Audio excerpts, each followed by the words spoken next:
Hello everyone, Narelle here from Food Say I Love at home in the south of France and preparing for our second consecutive Easter in lockdown. Who'd have thought it had come to this?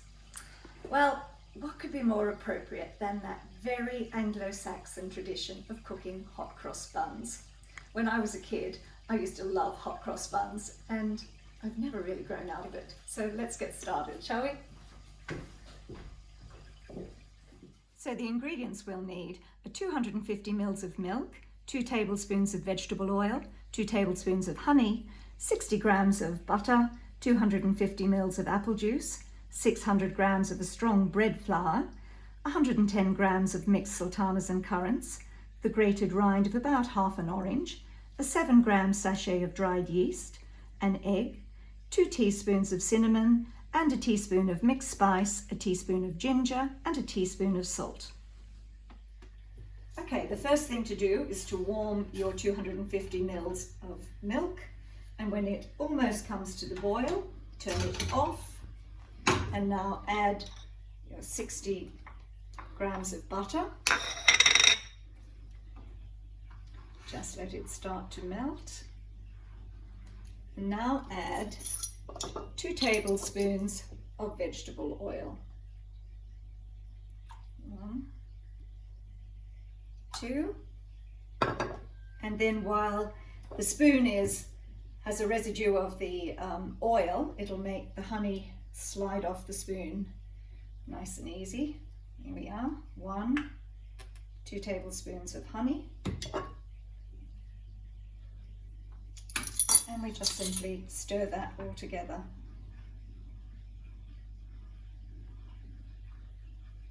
Right, we'll leave that and move on to the next stage. Right, into a big bowl we'll pour our apple juice and our most important ingredient, our yeast, and the sugar in that apple juice will help activate it. And now about a tablespoon or 2 of a nice orange. Mine has been freshly picked from the tree and I'm very proud of that. And 1 egg. And we'll just whisk that together.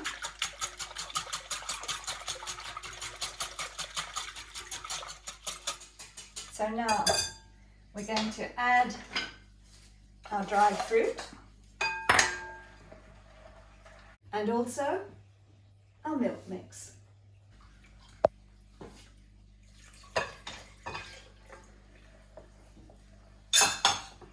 Stir it nicely. And into our flour, we're adding a teaspoon of our mixed spice,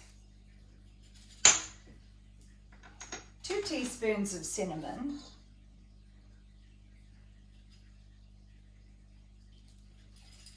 and I like a little bit of ginger, and of course a teaspoon of salt.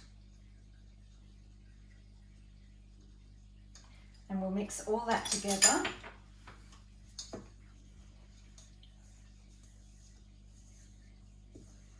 I love the smell of cinnamon.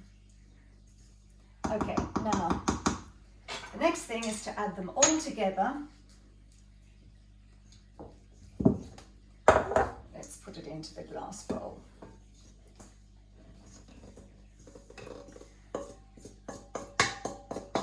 There we are. Stir it all around.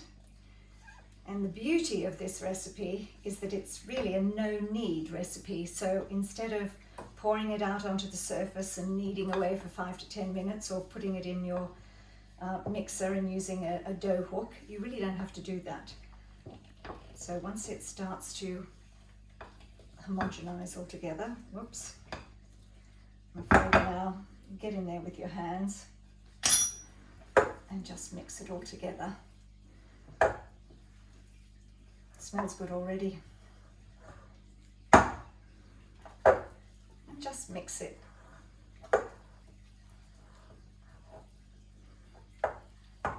Like so. Okay, we're going to lightly grease this bowl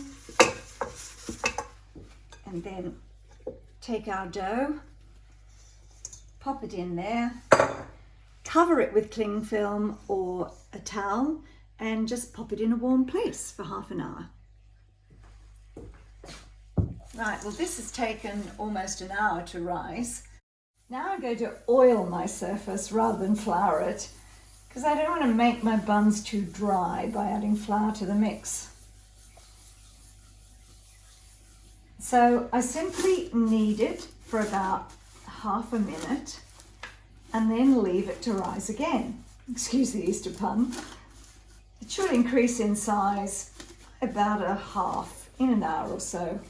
The beauty of this is that it really doesn't need much kneading at all. Pop it back into the greased bowl, cover it, and then again leave it to prove a second time in a nice warm spot.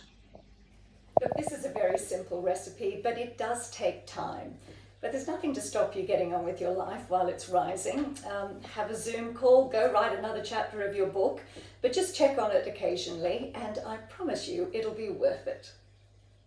Oh, I've had this in front of my oven, which was turned down low, and it's risen perfectly. So just look how light and airy that is. So I'm going to turn it out onto an oiled surface and just gently knead it again. Not much, but into a nice loaf. And now it's time to cut it. I think we'll cut it into about 12. If you want them smaller, you can cut them into 16. So let's start.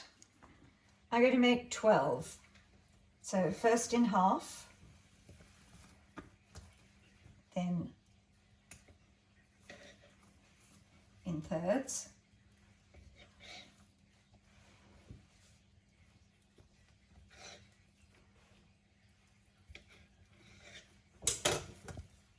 and then in half again.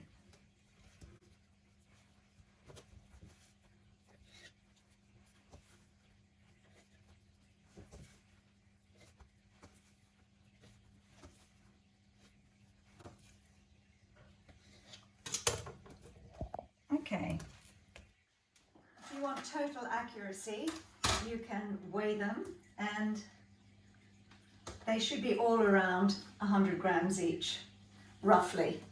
Obviously, if some are a lot less, you just pinch a bit off one and add to the other. It's good. Right, we'll just put that away, put it in our pan, and now form our rolls. I'm using a high-sided baking dish because I quite like a softer bun, but if you prefer them crusty, cook them on a flat baking tray. A few friends have shared different recipes with me for hot cross buns, but I've fallen back on my mother's tried and tested Old Faithful. This is a fairly traditional size, but you can of course make smaller ones if you prefer. And there we have a dozen.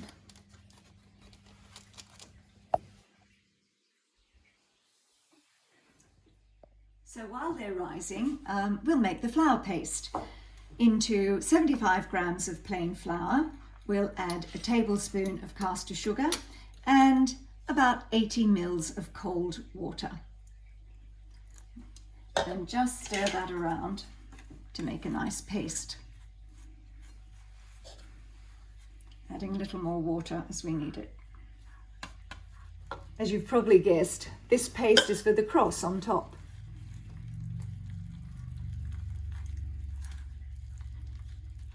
You need to get it to the right consistency for piping.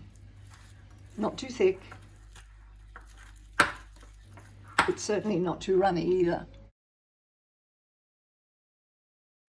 Now we'll pop it into a piping bag.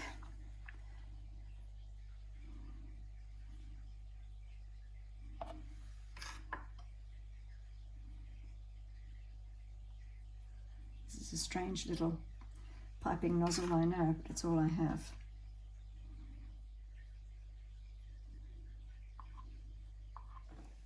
So we'll just clean that up, pop the nozzle on, and we're ready to go. Right, time for the unveiling. And look how beautifully they've risen. Right, now for the crosses. Let's hope. I'm just going to do all this side first. Oops.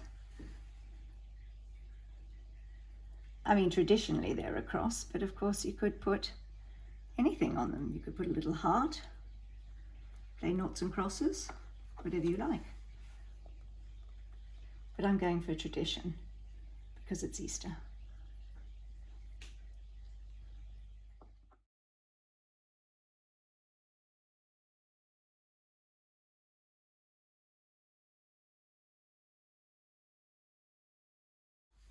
And the last one.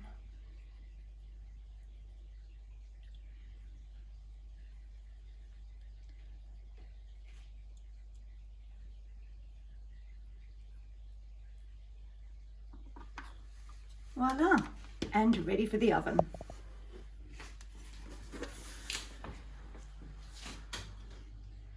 My oven's about 180 because I have a fan forced oven, but 200 would be fine, and in for about 25 minutes. So, see you later.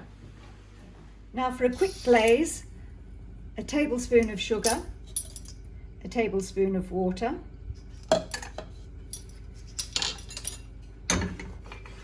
pop that on the stove, on the heat, and add a teaspoon of gelatin. Just mix that gently, and this will make a beautiful glaze on the top.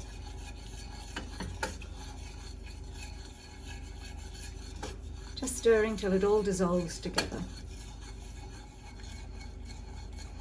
Keep it on a low heat, don't bring it to the boil, and just keep stirring until all the little speckles have disappeared.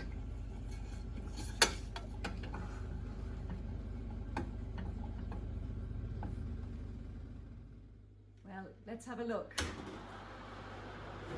Whoa! They look wonderful.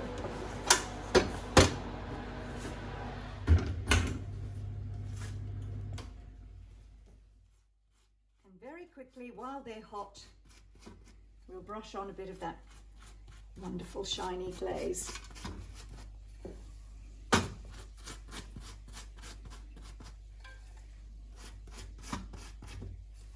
Oh gosh, I wish you could smell these.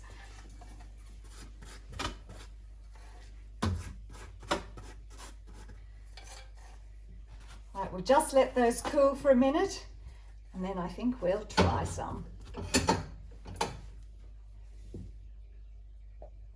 Well, hot cross buns. Must be Easter. Easter. It must be Easter, absolutely. I don't suppose you had hot cross buns growing up in France, did you? No, absolutely not. No, they're not a French thing at all. It's a very Anglo-Saxon. In fact, I think it's a pagan tradition actually, with the Anglo-Saxons had a goddess called Estre, I think, who obviously gave her name to the name that we use for Easter. And they obviously, I think she was a goddess of spring. They made buns or cakes or something in her honor. And then the whole idea was hijacked by the Christian church, who called them Good Friday buns. Right. And now they've become a tradition for Easter, I guess. They're also good luck for sailors, I hear. Oh, that's nice. That's another thing that's good luck for sailors. I'm going with that anyway.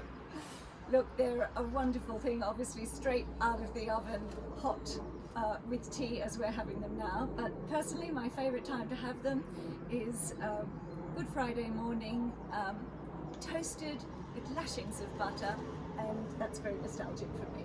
But good any time. Anyway, I hope you make them and enjoy them as much as we do. So whether you're in lockdown or not, happy Easter, everybody.